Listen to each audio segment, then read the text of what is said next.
me or them? Why is it every time you have to put your partner in a position they are thinking and they are wondering, who am I to you? Because every time you have to be treating someone else who is not in our relationship better than I or like I. So we don't have any difference. Most of us even have the tendency of praising our family more than us, supporting our family that more than. Let me tell you something. You have this problem of not leaving our family and cleaving to our partner. The Bible says you shall leave and cleave to your partner. So the moment you get married, I need to feel the difference between me and your family, between me and your friends, between me and your colleague, between me and your boss. Because at the end of the day, I'm your partner in life. You cannot treat me the same way you are treating the others. And you cannot treat them better than you treat me. Devastated. Why is it most of the successful couples are ruined or destroyed when a tragic loss happens?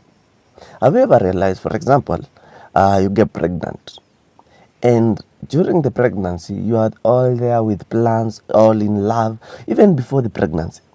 Then something happened and a miscarriage happened, okay? Or you lose the child after birth, okay? Chances are 90% of you will not remain the same again. Emotional torture will happen. And do you know, sometimes we think that it is only one side is affected, mostly the women.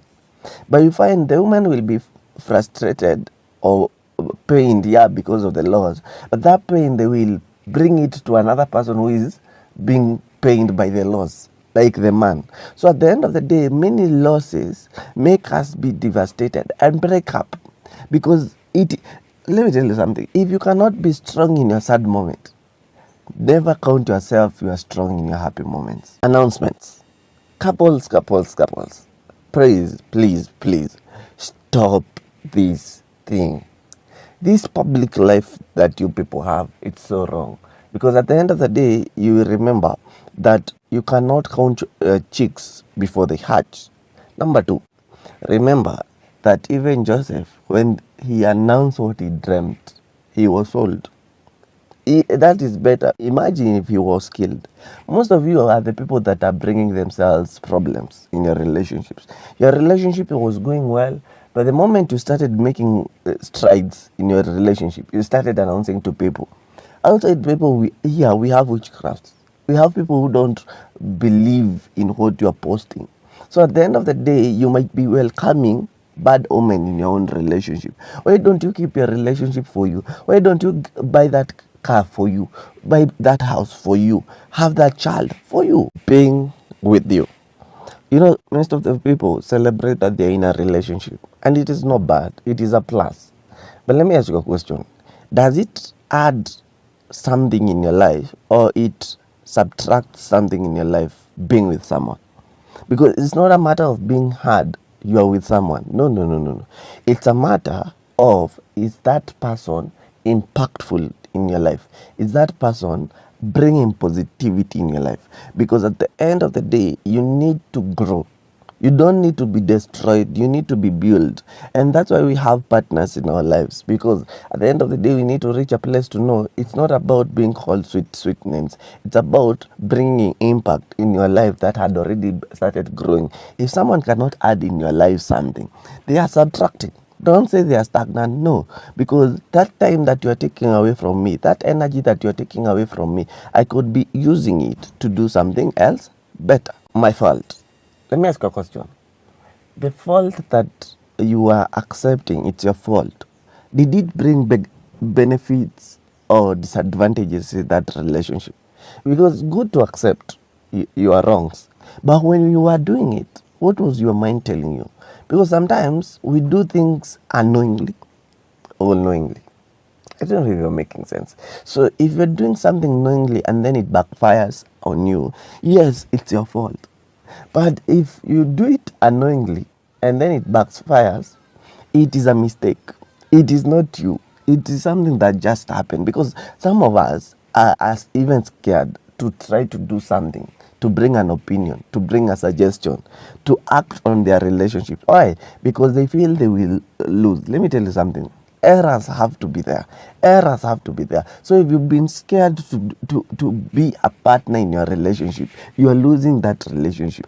Do it. Let it be your fault that you tried. But don't let your relationship die because of your fault. Precautions. Precautions, okay, for those who don't know precaution, we have different people. Precaution is the same as prevention. I usually ask you a question in this vlog. You have stayed with your partners.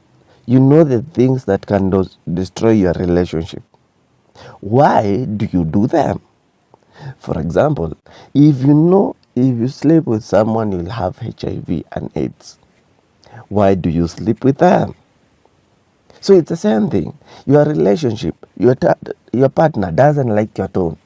Why do you use that tone? Your partner doesn't like your addiction. Why don't you take yourself through a process of reducing that? Because sometimes we destroy our relationship, our own self, take our own self to destroy the relationship that we have worked for. Because we don't want to take precautions. We want to find a cure later. There are problems that we can solve before they become problems. Marriage. Do you know one thing that you need to always remember? When you sign that certificate of your marriage, you only sign two people who are getting married and then witnesses. Okay? And the witnesses is because it is for the law. But you sign to be a contract not with the witnesses, but with the person you are signing it with. Am I making sense? So don't tell me your relationship did not work, your marriage did not work, and you want to stay because of the kids. So you want to die inside a relationship that you are being fought every day because you got kids. No, let's talk the truth. I know the Lord hates divorce and all that, and I'm not saying you separate. At the end of the day, you are not glued at a place that you're being hurt every day. You need to realize your worth. This world, what a man can do, a woman can do better, and what a woman can do, a man already did. I want you to get that in your mind. Failing. I need you to know something, that failing is normal. Even when you start a business, you will fail. Some start with a car business, some start with a land business, and then they find later selling smokies is more beneficial than all those things they were doing. It is the same with the relationship. Not everybody you are in a relationship with, you are supposed to marry them. Don't settle for something you know you are not worth to. Wait until the relationship that is giving you that twitch that you need. Because at the end of the day, most of us are avoiding marriages because their relationship failed. They should fail so that you can get a successful story. Out of all that, you will get your person. Do you know there are people who you find in your life and you discover right away that this person might not be important to me right now, but for the future, they are so important than anything that I will get. Those are the people that are called for keeps. Those are the people that you should keep.